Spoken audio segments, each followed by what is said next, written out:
జాతీయ రహదారి భద్రతా మాసోత్సవాల సందర్భంగా నాగర్ కర్నూలు జిల్లా కల్వకుర్తిలో పోలీసు రవాణా శాఖల సంయుక్త ఆధ్వర్యంలో రోడ్డు భద్రతపై అవగాహన ర్యాలీ నిర్వహించారు.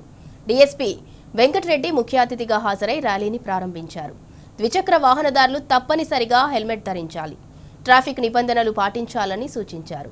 రోడ్డు ప్రమాదాల నివారణలో ప్రతి ఒక్కరూ బాధ్యతగా వ్యవహరించాలని తెలిపారు. ఈ కార్యక్రమంలో సిఐ నాగార్జున, ఎంవీఐ అశోక్ బాబు, ఎంఆర్ఓ ఇబ్రహీం, ఎస్ఐ మాధవరెడ్డి పాల్గొన్నారు. భారీ సంఖ్యలో బైక్ రైడర్స్ తో పాటు విద్యార్థులు ర్యాలీలో పాల్గొన్నారు.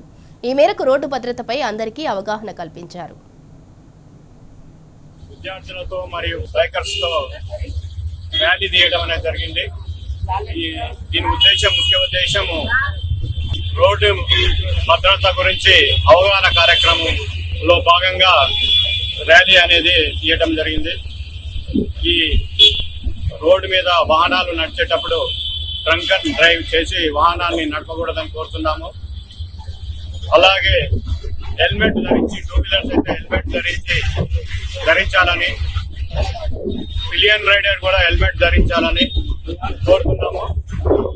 ఫోర్ వీలర్ అయితే సీట్ బెల్ట్ ధరించాలని, ప్యాసింజర్స్ అందరూ ధరించాలని డ్రైవర్తో సహా తెలియజేయడం అనేది జరుగుతుంది.